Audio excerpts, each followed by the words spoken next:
She begged, "Please, don't hurt me." The obese alien was broken, until a lonely human dad reached out his hand. The hall was filled with noise, cold light, and cruelty. Hundreds of aliens stood inside iron cages, their bodies trembling under the glare of white lamps. The air smelled of fear, and the sound of chains echoed through the metal floor. Buyers in clean uniforms shouted numbers, laughing like it was a game. To them, pain was just another form of entertainment. Near the back of the hall, a human man named Elias stood quietly.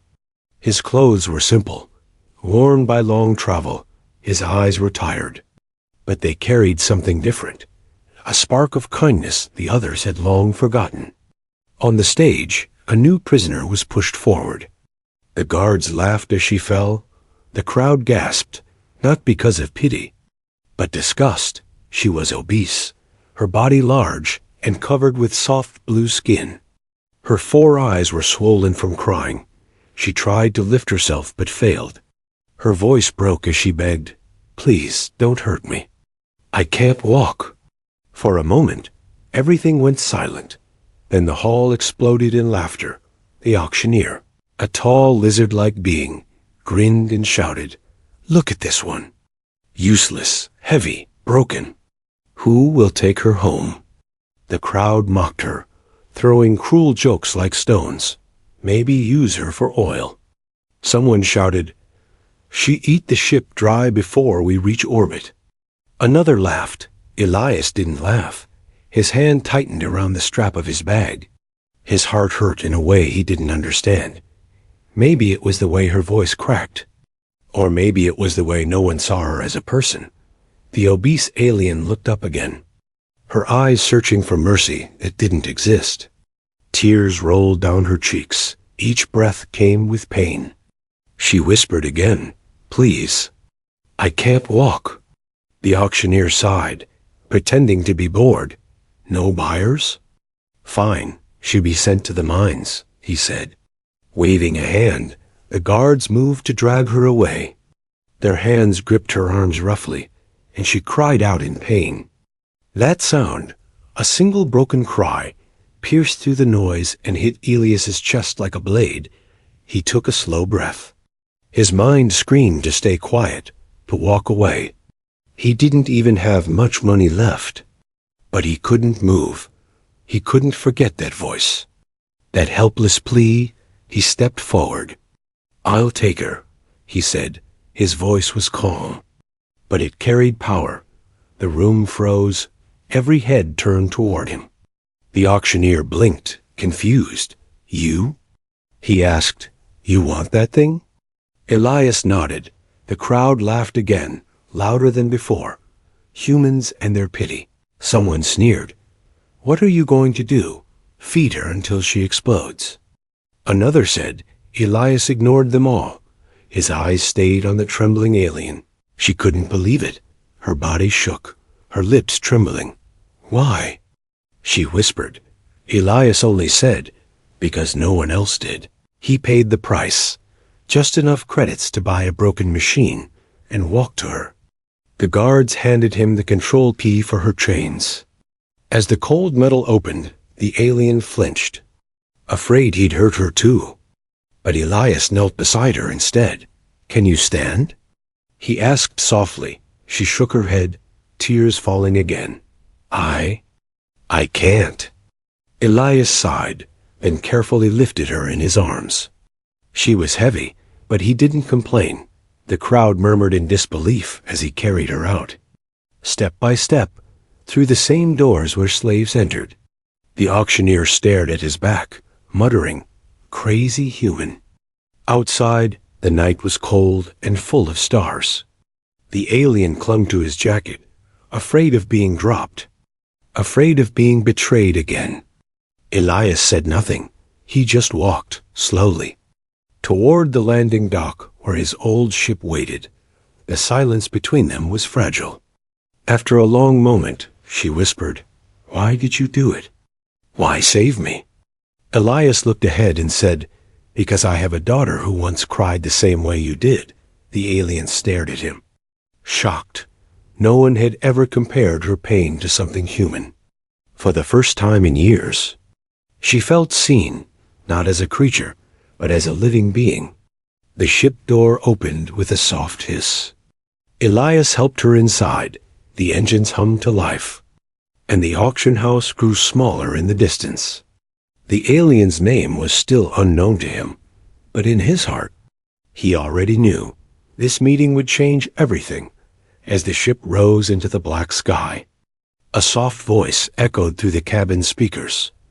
This is HFYC Phi, where stories remind us what it means to be human. Elias looked at the stars and whispered to no one in particular, "If you're watching this, stay with us, there's more to come. Subscribe, and witness how kindness can change worlds." And in the far reaches of the galaxy, a forgotten slave closed her eyes. For the first time, not in fear, but in fragile hope, the old transport ship lifted through the clouds, leaving behind the lights of the auction planet. Inside the dim cabin, the obese alien sat quietly. Her hands shook, her eyes never leaving the floor. She still couldn't believe someone had bought her, not to use, not to hurt, but to save. Elias sat across from her, adjusting the ship's controls. His face was calm, but his mind was full of questions. Who was she, and why did she end up there? And most of all, what had he just done? For years, he had avoided getting involved. He had learned that, in this galaxy, kindness was weakness, but tonight he couldn't walk away. Something about her voice had cut too deep. The ship hummed softly as it entered the quiet darkness of space.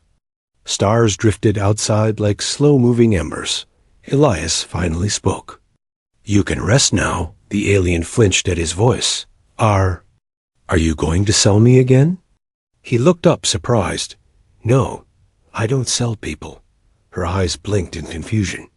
"Then why did you buy me?" Elias sighed. "Because no one should beg like that."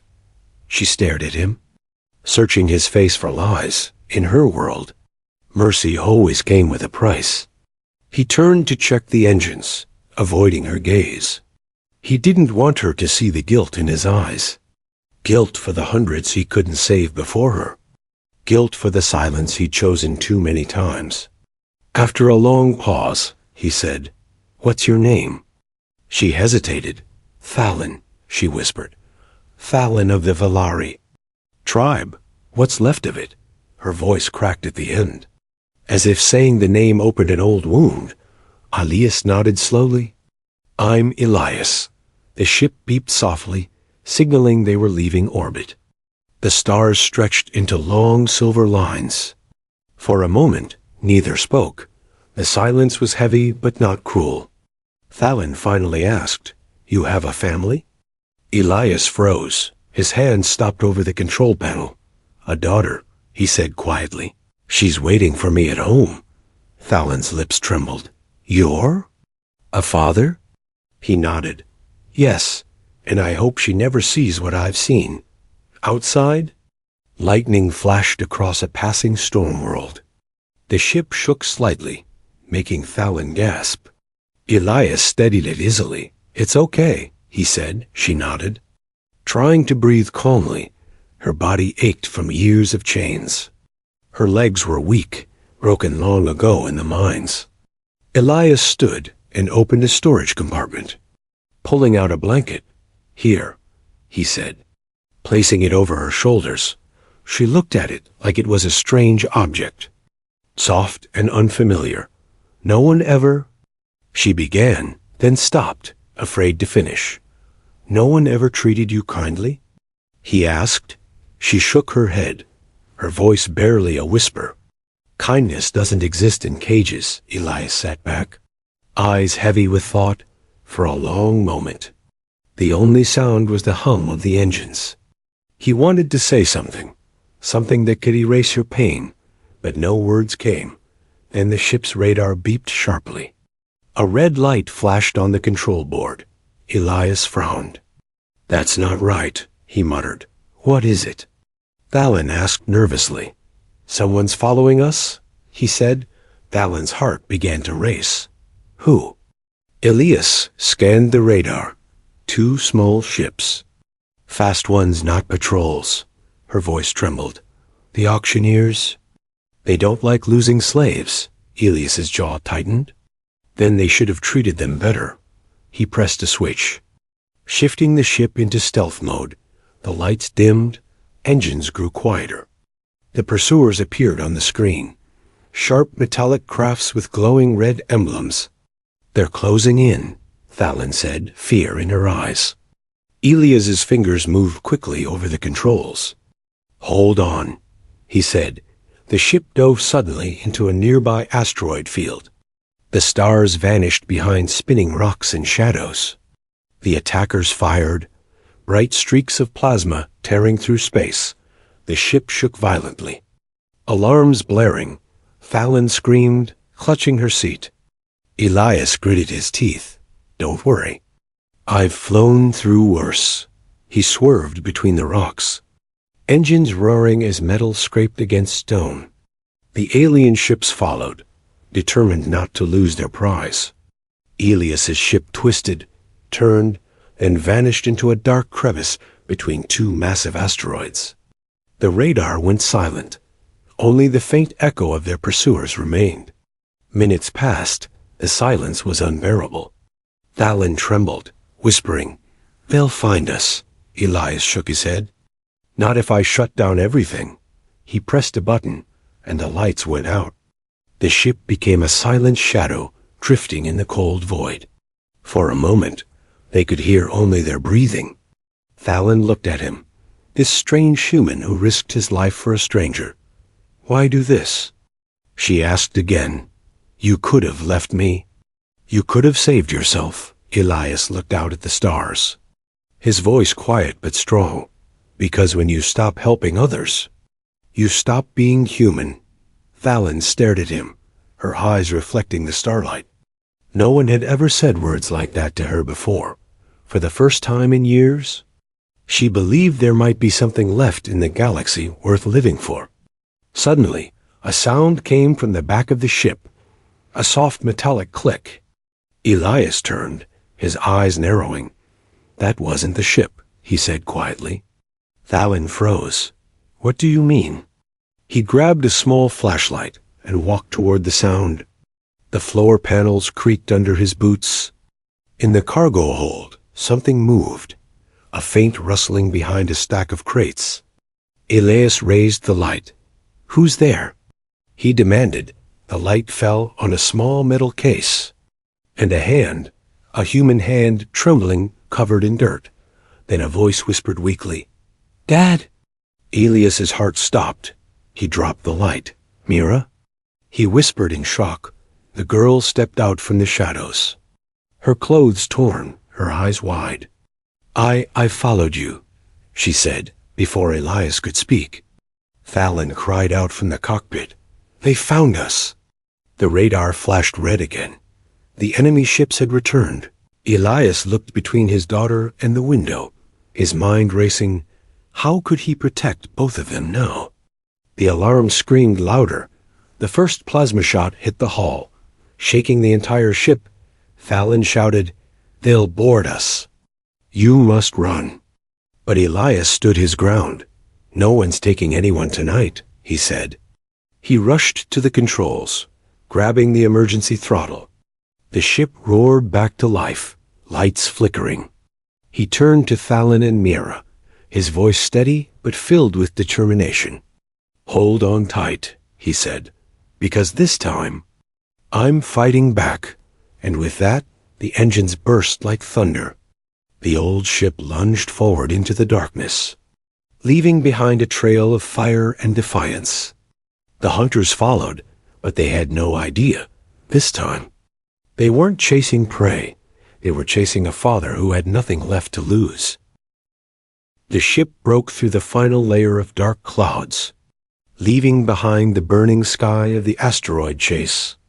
Smoke rose from the hull, alarms still blinking red. But they were alive barely. Elias exhaled, his knuckles white on the control panel. "Engines offline," he muttered. "But we made it." Myra leaned against him, pale and shaking. "Dad?" "They almost caught us." He nodded, trying to smile. "Almost doesn't count." Fallon sat quietly in the corner. Her large hands folded tightly. A metallic scent of fear still hung in the air. She looked at Elias, the human who risked everything for her, and the small girl beside him. Her chest ached with something strange, something she hadn't felt in years. It wasn't pain. It was guilt mixed with wonder.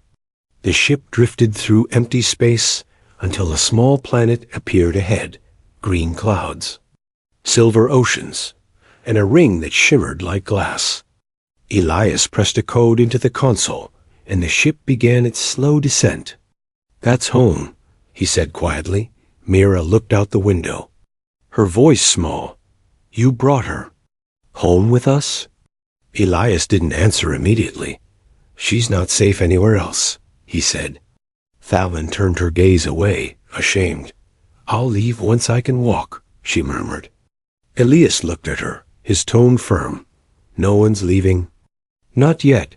Arrival, they landed near a quiet forest, where the wind moved through tall silvergrass like waves. Elias's cabin stood between two glowing trees. Built of old ship metal and wood, it looked lonely but peaceful. A place where noise came only from the wind and the sea below. Mira jumped down first, still watching Fallon carefully. The alien tried to stand, her legs trembling. Elias quickly stepped forward, supporting her weight. She winced. "You don't have to." "I know," he interrupted. "But I want to." The door creaked open, releasing a faint scent of warmth. Real air. Real safety. Fallon stopped at the threshold, unsure if she was allowed to enter.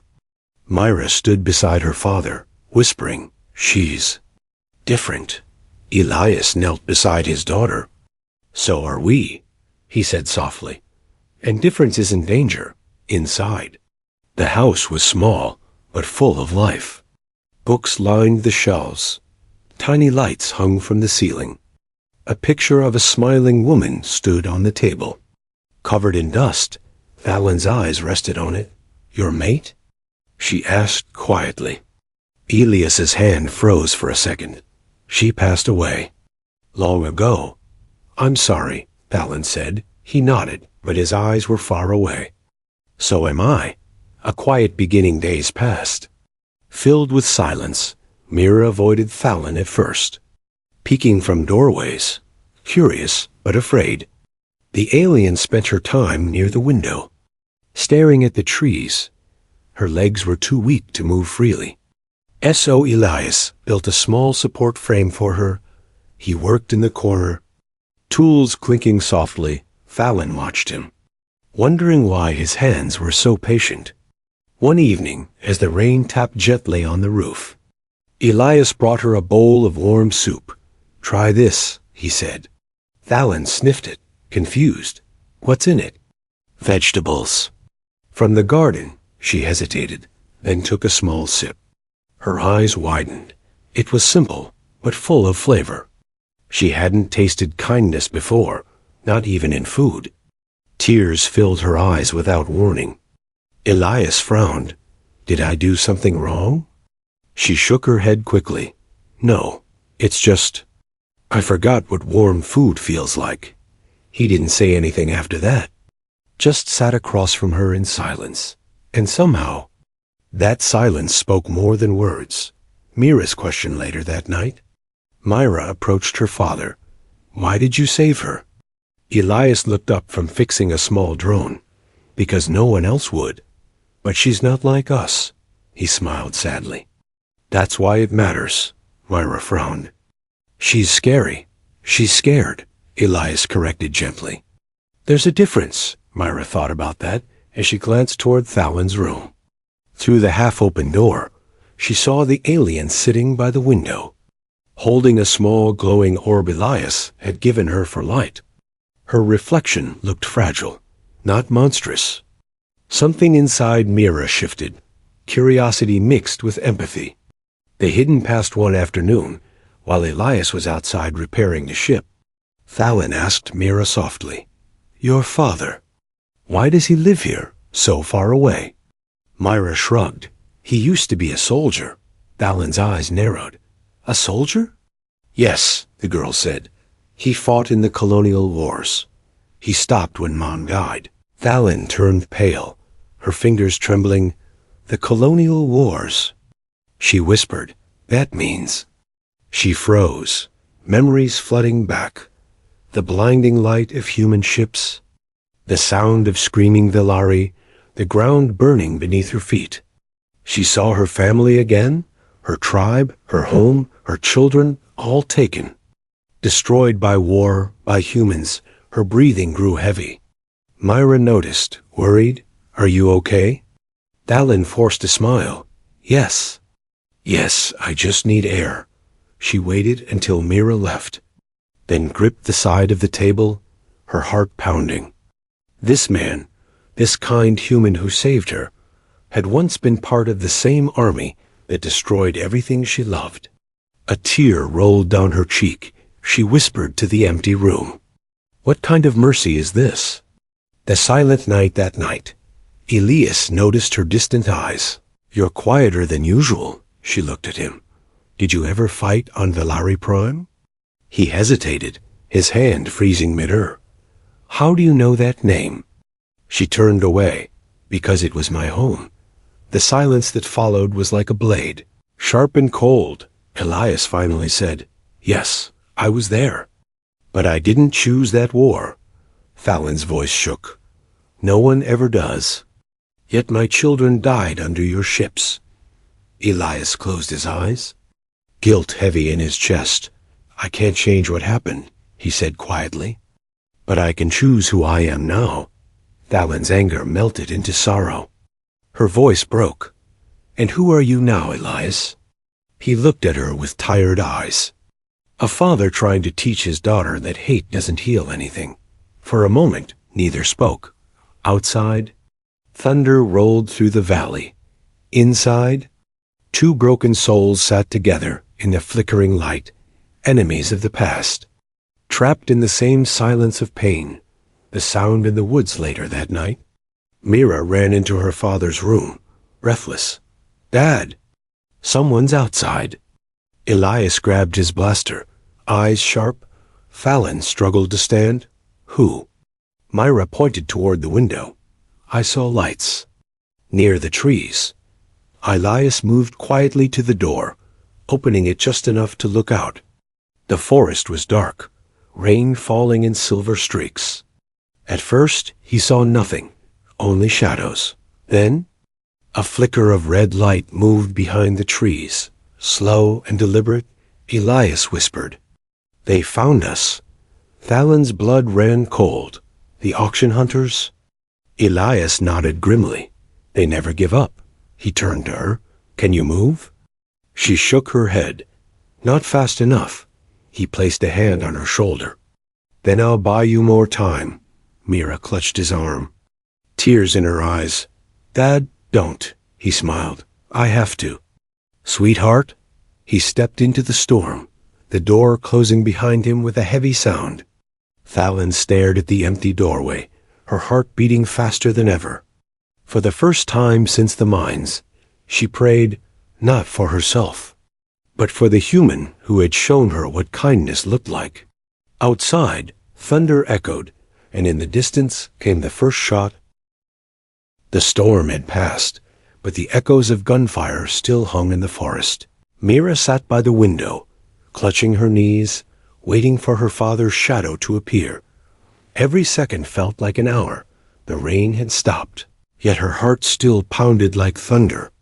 Then, finally, a sound. The cabin door creaked open, and Elias stepped inside, drenched in rain. His jacket torn, he limped slightly, one hand pressed against his side. Mira ran to him. "Dad," he smiled weakly. "It's okay, sweetheart. Just a scratch." Thalin tried to stand, her voice trembling. "They're gone?" Elias nodded. For now. He locked the door behind him, eyes scanning the room, always alert. "They weren't bounty hunters," he muttered. They were soldiers, with the insignia of the Zathik Syndicate. Thalin froze. Zathik? They control the auction routes, Elias nodded grimly. Which means someone paid them to bring you back alive. The words hung heavy in the air. Alive, not dead. That could only mean one thing. Whoever wanted Thalin back wasn't done with her yet. Healing the wound, Elias sank into the chair, wincing as he pressed a hand against the bleeding cut in his side. Thalin moved before she could think, her instincts stronger than her fear. "Let me see," she said, her voice calm but commanding. Elias blinked. "You don't have to." "I said, let me see," she repeated, her hands, large and trembling, gently lifted his shirt, revealing the wound. It wasn't deep, but the plasma burn had eaten through skin. She took a deep breath. Focusing, her species had once been known for their healing touch. Before the war turned them into slaves, a faint glow spread from her palms, blue and soft. Elias felt warmth seep into the pain. His breath steadied. "You still have it," he whispered. Thalin nodded slowly. "Not all of me is broken." Myra watched from the corner, eyes wide. The light from Thalin's hands filled the cabin. Reflecting in her small eyes like stars, she whispered, "You're magic." Thalin smiled faintly. "No, little one, just different." When the wound was sealed, Elias leaned back, breathing deeply. "Thank you," he said quietly. Thalin turned away, her face unreadable. "Don't thank me yet," Elias frowned. "Why?" "Because if they found you once, they'll find you again," she said. Her tone was serious, her eyes distant. "They have ways of tracking me. Biological codes, energy markers. Even the air I breathe could betray us." Elias stared at her. "Then we move." Thalin shook her head. "Running won't help. They'll keep coming until they have what they want." Myra looked between them, frightened. "What do they want, Dad?" Elias didn't answer, because he didn't know. But Thalin did, deep inside. She knew what secret the Zathik Syndicate was after. And she knew that secret was the reason her people were hunted to extinction. That night, as Elias slept in the chair beside the fire, Thalin stood silently over him, her heart a storm of gratitude and guilt. He had saved her, risked his life for her. Yet if he knew the truth, he might come to hate her. Sleep took her, but not gently. She saw flashes, fire raining from the sky, humans shouting orders, the ground splitting open, her children's voices echoing, "Mother, run!" She turned to see the massive silhouette of a ship, the same emblem on the soldier's armor from the forest. The Zathik Syndicate, burning her home, taking her people for experiments. They wanted the Valari's life essence, their unique bioluminescent energy that could heal, regenerate, even reverse death. To them, her species was not alive. They were resources. She woke with a gasp. Elias was already awake, sitting across from her, watching quietly. "Bad dreams?" He asked softly. She nodded. "They never stop." He poured her some warm water, sliding the cup toward her. "I know the feeling," he said. She looked at him curiously. "You dream of war too?" He nodded slowly. "Every night, for a moment." The silence between them wasn't awkward. It was shared pain, unspoken but understood. A week passed. The wounds, physical and emotional, began to heal. Little by little, Mira started to trust Thalin more, often bringing her small things. A flower, a book, a broken toy for her to hold. Sometimes, Thalin would tell stories of her world, glowing seas, crystal forests, songs that could calm the wind. Mira listened with wide eyes. "Your home sounds beautiful," she said. Thalin smiled sadly. It was. One afternoon, while repairing a Cums console in the corner, Elias found something hidden behind a loose panel, a small metal cube, glowing faintly blue. He frowned, pressing the surface, and a hologram flickered to life. It was a message, encrypted, old, but still active. A male voice echoed through the cabin. To any surviving Velari units, the code lives within you. Do not let them take it. A message cut off. Leaving only silence, Elias turned to Fallon. What is this? Her eyes widened. Where did you find that? Behind the console. She froze, shaking her head. You weren't supposed to see that. What's going on, Fallon? He demanded. She hesitated, tears forming.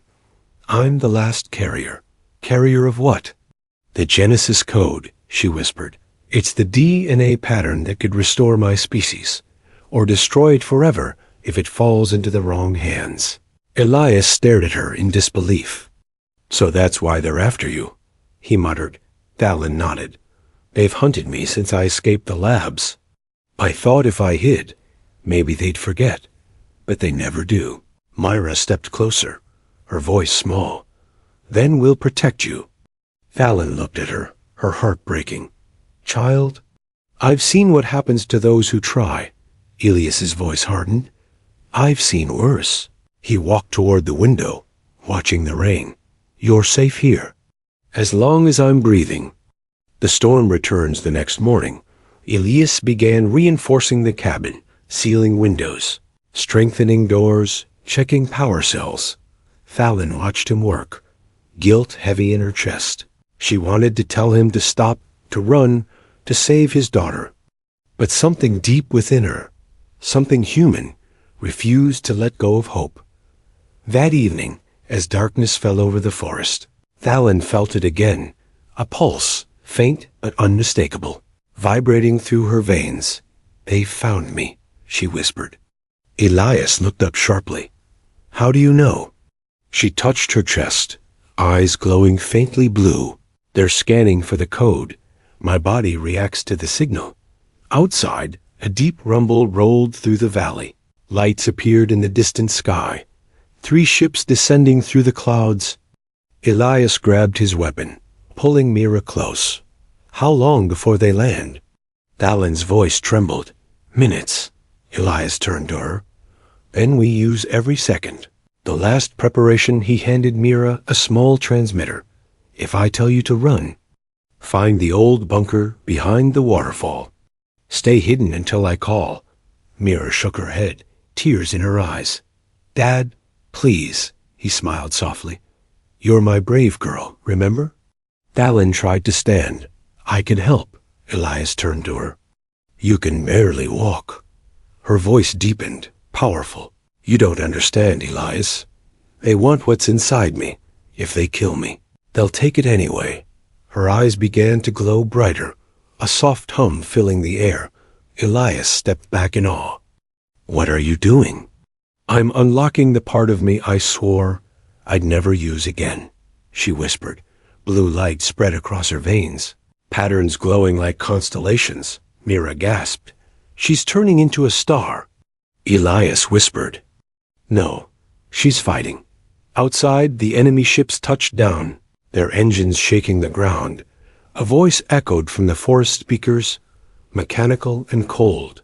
Velari specimen number 092. Surrender yourself and the humans will be spared. Fallon closed her eyes, tears falling. They always lie, she said quietly. Elias loaded his blaster, eyes burning with defiance. Then let's show them how humans lie back.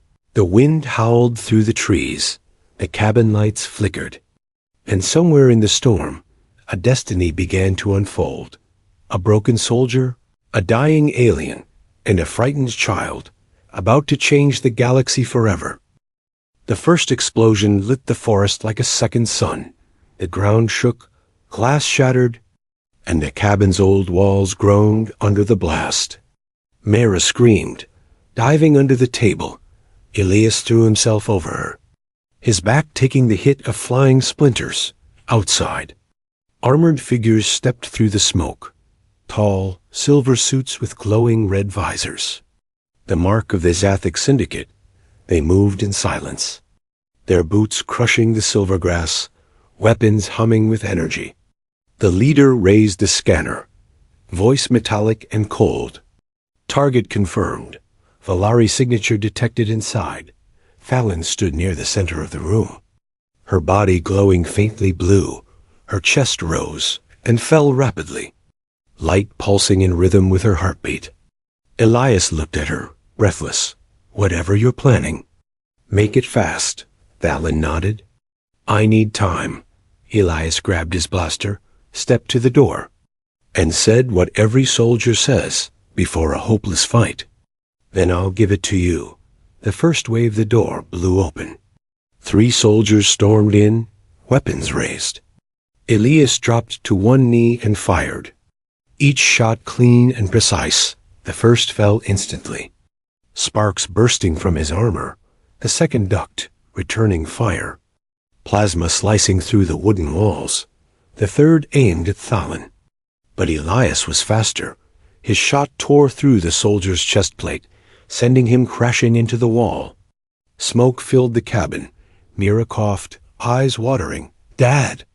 He turned. Stay low. Stay quiet. Another blast hit the roof, tearing open a hole that exposed the stars above. Cold wind and ash poured in, carrying the metallic scent of fire. Thalen closed her eyes, her body trembling as light spread across her veins. I can't control it for long, she whispered. Elias shouted over the noise. Then don't control it. Use it. Her glow intensified, bathing the room in blue light. Every piece of metal around her began to vibrate. The fallen soldier's armor cracked as energy lines crawled across it like lightning.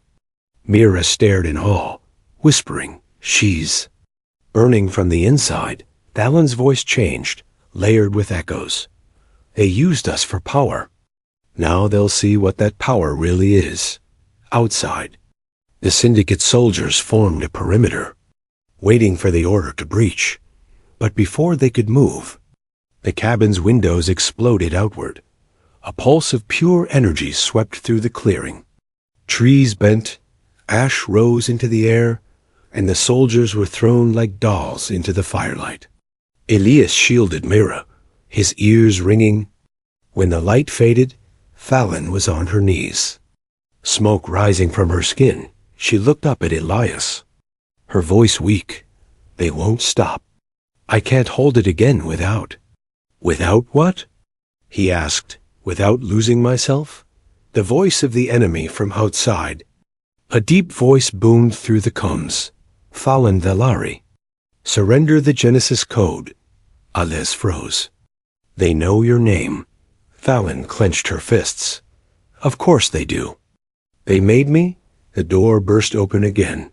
This time, the Syndicate commander himself stepped through. His armor was black as night, marked with glowing red lines that pulsed like veins.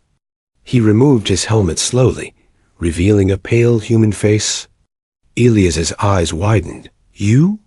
You're human, the commander smiled coldly. Once, until I learned what your mercy costs. He looked at Thalen. The code isn't yours. It belongs to those strong enough to use it. Thalen's glow flickered, her voice shaking. You destroyed my people for it. The commander tilted his head. Your people were the first experiment, not the last. Elias raised his blaster. You're not taking her. The commander didn't even flinch. You can't protect her, soldier. Not again. The words cut deep. Elias froze. Soldier. That name came from another life. One filled with orders, with blood, with regret. The commander smirked. You fought on Velari Prime, didn't you? You bombed the southern colony. Elias's stomach turned cold. Thalen looked at him, shock and pain crossing her face. You? She whispered. Elias stepped back. I didn't know. They told us it was empty. The commander laughed. Empty? You killed thousands. The silence that followed was heavier than any explosion. Mira looked between them, frightened. Dad? Elias couldn't speak, his throat dry. Thalen turned away, tears glowing on her blue skin. I wanted to forgive, she whispered. But you were part of it all along. The commander raised his weapon. Now you see. Little girl, no one's innocent in this galaxy. Elias snapped back to life, stepping in front of Thalen. Maybe not, he said. But we can still change what we are. He fired. Once. Twice, 3 times. The commander dodged easily. Moving with mechanical speed, his weapon charged. A beam of red plasma building at the tip. He aimed at Thalon. Elias dove forward, pushing her aside just as the beam fired. The blast hit the wall behind them. Exploding in a shower of fire, the cabin collapsed halfway. Flames crawling up the walls, Mira screamed as debris fell. Thalon reached for her but stumbled, her legs giving out. Elias crawled across the burning floor, pulling his daughter free, outside. The soldiers surrounded the house again, their visors glowing through the smoke. Seal the area. No survivors, the commander ordered. Elias pulled Thalon and Mira toward the back door, but it was blocked by fallen beams. The heat grew unbearable, flames licking the ceiling. Mira coughed, tears streaming. "Dad, I can't breathe." Elias held her close, whispering, "You're not dying here." "Not tonight." Thalon struggled to rise, her glow returning, brighter this time. "I can open a way," she said. Elias shook his head. "You'll burn yourself out," she smiled weakly. "Then let me do something worth burning for." The night turns blue. She raised her hands, and a sphere of light expanded outward. The fire froze mid-air, flames turning blue, time slowing, sound fading. Elias stared in disbelief. "What are you doing?" Thalon's voice was soft, echoing from everywhere and nowhere. "I'm giving you seconds. Make them count." The world around them shimmered like glass. Elias grabbed Mira and ran through the frozen flames, reaching the door that moments ago was blocked. It cracked open under his kick, leading to the cold forest beyond. He turned back. Thalon still stood in the burning cabin. Her body was glowing like a living star. Cracks of light crawling up her arms. "Come with us," he shouted. She shook her head, smiling sadly. "I've carried this curse long enough." Her voice softened. "You showed me what kindness is." "Elias, that's enough." The blue light pulsed once more, then exploded outward. A silent wave of energy tore through the forest. Every syndicate soldier was thrown off their feet, their armor shorting out. The commander screamed as the energy tore through his body. Then, nothing. The fire vanished. The smoke cleared, and the forest stood still, illuminated by the faint glow of dying stars. Elias woke hours later among the ashes. Mira was beside him, safe but trembling. The cabin was gone. Only the metal frame remained. Twisted and black, he rose slowly, calling out, "Thalon!" No answer, only the wind, whispering through the silver grass. Then he saw it, at the center of the crater, where the cabin once stood, a small glowing crystal. Pulsing faintly blue, he knelt and picked it up. Feeling warmth spread through his hand, Mira whispered, "What is it?" Elias smiled sadly. "Her." He looked at the horizon, where dawn was breaking through the smoke. "She gave us a chance," he said. "Now we have to make it matter." As they walked away from the ruins, the wind carried faint echoes of a song, a Valari lullaby. Soft and ancient, Myra looked back one last time, whispering, "Goodbye, Thalon." And though the sky was gray and broken, for the first time since the war, it felt a little less empty, because even in death, she had reminded the galaxy that mercy burns brighter than any weapon. The forest was silent after the explosion.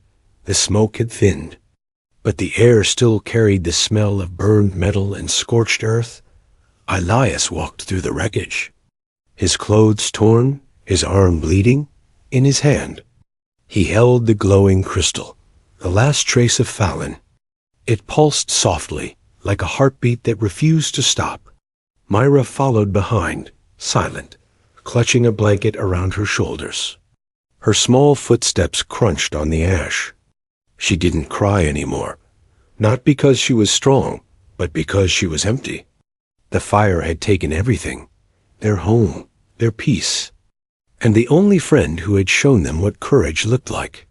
They walked until the dawn turned the sky pale. The mountains shimmered ahead, and between them, the mouth of an old bunker.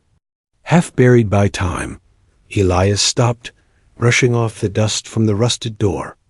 "This used to be part of an old outpost," he said quietly. Mira looked up at him. "Can we stay here?" He nodded. For now, inside, the bunker smelled of cold metal and oil. Flickering lights still worked in parts of the corridor. Elias moved carefully, checking every corner before letting Mira in. When they finally found a small control room, he sat by an old console and placed the crystal on the table. The soft blue light filled the room. Myra whispered, "She's still with us, isn't she?" Elias nodded slowly. "In a way." "Yes." He stared at the crystal, feeling something strange, warmth mixed with grief. It was as if Thalin's presence lingered in the air, whispering things only his heart could hear. He turned the crystal slowly in his hand, and suddenly, a holographic image appeared, faint, flickering. It was Thalin, smiling softly. Her voice was weak but clear. "If you're hearing this, it means I'm gone. But part of me remains," Myra gasped. "It's her." Elias froze, eyes locked on the projection. Thalin continued, "Inside this crystal is the Genesis code, but not just for my species. It's tied to my memories. My heart." She looked down sadly. "Elias, I know the Syndicate will come again. They'll follow you, not just for me, but because now you carry what they want." The hologram flickered. "Don't run," she whispered. "Find the vault. It's hidden beneath the old mining world of Kellis 7. The key is in the crystal and in your blood." The message ended.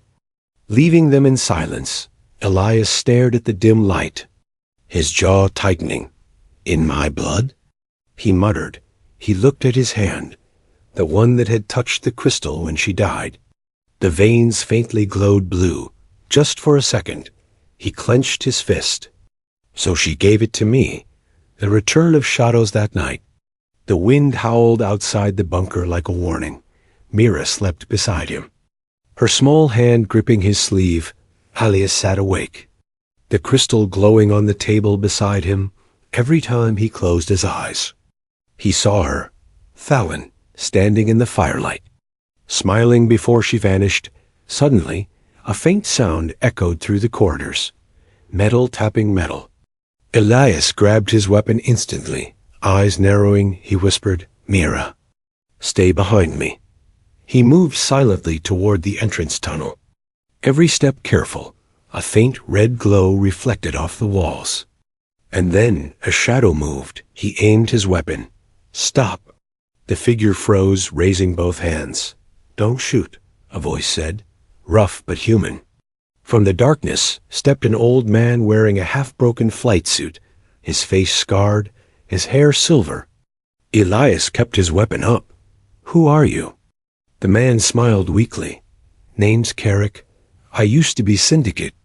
Until I saw what they did." Elias didn't lower the gun. "Prove it." Carrick reached into his coat slowly and tossed a small metal badge onto the floor. It bore the Syndicate emblem, but crossed out. "Scorched with fire. I heard the explosion," Carrick said. "Figured whoever caused it wasn't working for them." Elias still didn't trust him. "Why are you here?" "To warn you," Carrick said, his eyes serious. "They're coming again. And this time, they're bringing machines that don't bleed." Carrick wasn't lying.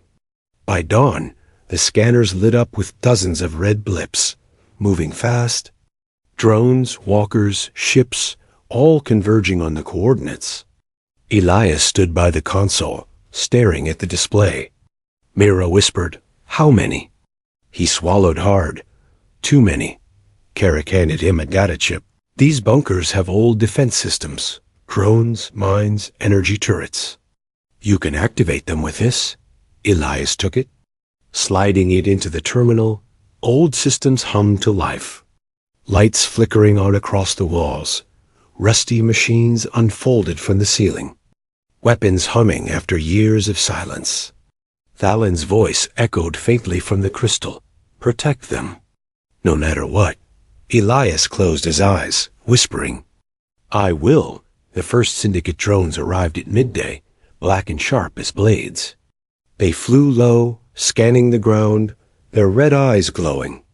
When the first drone spotted movement, the forest erupted in light. Lasers cut through trees.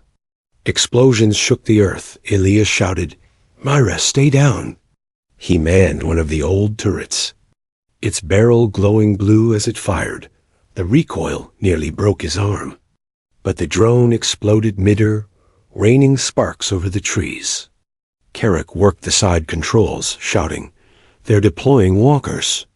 Metal giants stepped through the smoke. Four-legged machines with guns mounted on their backs. Power to the shields. Elias yelled. Blue energy barriers flared around the bunker, deflecting the first wave of fire, but each blast weakened them. Sparks showered from the ceiling. Mira covered her ears, screaming as the noise became deafening. Elias reloaded, sweat dripping down his face. Carrick shouted, We can't hold forever. Elias looked at the crystal glowing on the console. Its light pulsed faster, brighter, almost alive. A voice whispered in his mind. Thalin's voice. Elias. Let me help. He blinked. What? The crystal flared, and a stream of light reached toward him, touching his chest. His veins glowed blue again, brighter this time. Mira gasped. Dad? You're... He felt warmth flood his body, power surging through him like fire and lightning. He didn't understand it, but he felt her there, inside him, guiding him.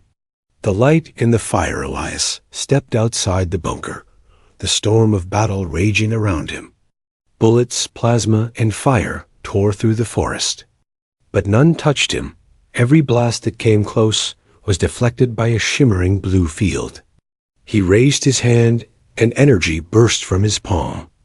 A wave of pure light slammed into a walker. Tearing it apart like paper, Carrick stared from the doorway, whispering, What in the stars? Mira cried out, Dad, stop! But Elias couldn't, or wouldn't. Thalin's voice echoed inside his mind. Don't let them take the light again. He moved like a storm, his body glowing brighter with every hit. Drones exploded mid-air, machines crumbled.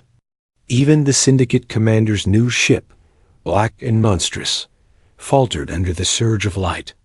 But with each blast, Elias felt something breaking inside him, his strength draining, his heart pounding faster than his body could handle.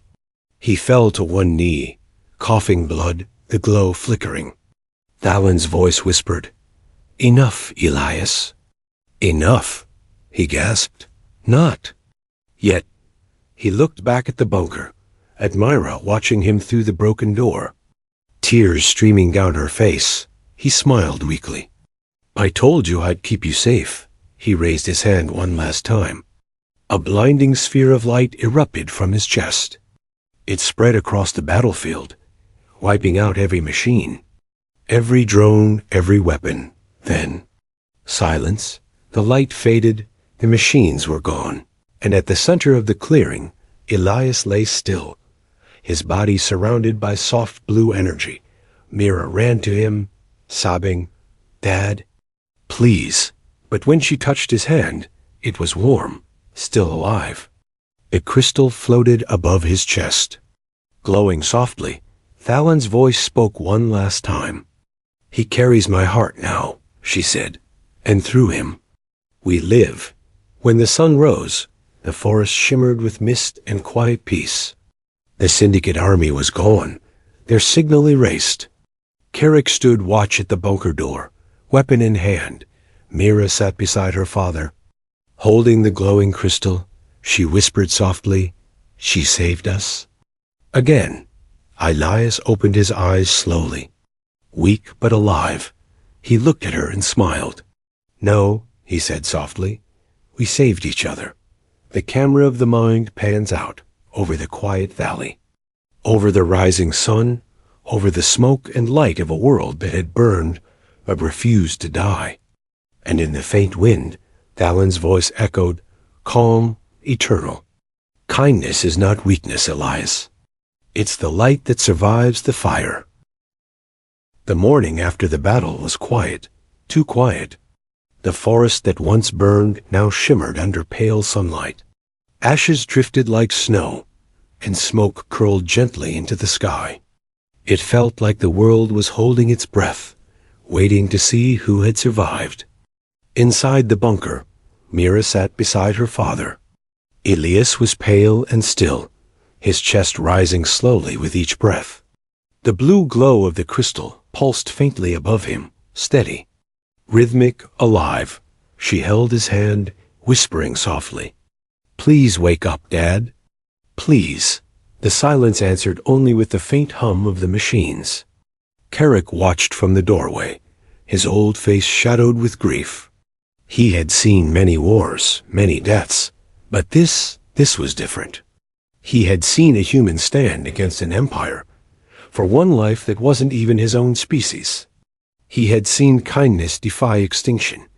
Hours passed before Elias finally stirred. A faint groan escaped his lips. Mira gasped, clutching his hand. Dad! You're alive. He blinked slowly, the world blurry at first. Where? Where's Thalin? He asked weakly. Myra pointed to the glowing crystal. Still pulsing faintly. She's here, Dad, she whispered. She saved you. Elias looked at it, the small, fragile heart of light, and felt something inside him shift. He reached out, and as his fingers brushed the crystal, a warmth spread through his chest. He heard her voice again, soft, distant, like a memory. Elias. The fight isn't over yet. He sat up slowly, ignoring the pain. Carrick handed him a flask of water. You did what no army ever could, the old man said. You broke the Syndicate's chain. Their central network collapsed when the Genesis code linked with your blood. Elias frowned. Collapsed? Carrick nodded. Their machines went offline across half the quadrant. He smiled faintly. You might have just saved more than one world. The transmission later that night. While Mira slept, Elias sat at the console. He connected the crystal to the system. The screen flickered, then burst into light, showing thousands of signals, hidden transmissions, voices, coordinates, and data files marked Valari survivors. His heart skipped a beat. They're still alive, he whispered.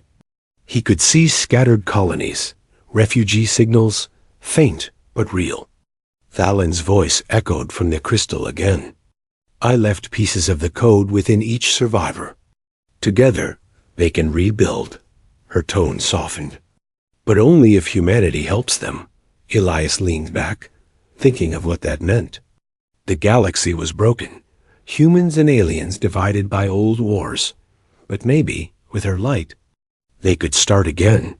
He turned to Carrick. We can't keep this hidden. Carrick raised an eyebrow. You planning to tell the Union that you're carrying a living alien code in your bloodstream? Elias smirked weakly. Not tell, show. The journey begins. The next few days were spent repairing the old transport ship they found hidden beneath the bunker. It was rusty, patched together with scavenged parts. But it could fly. Mira worked beside her father, learning fast, the way her mother used to. Carrick watched them quietly, sometimes muttering, You remind me of the old world. Before greed swallowed it, when the engines finally roared to life. Elias placed the crystal in the ship's core chamber. The ship's systems instantly came alive.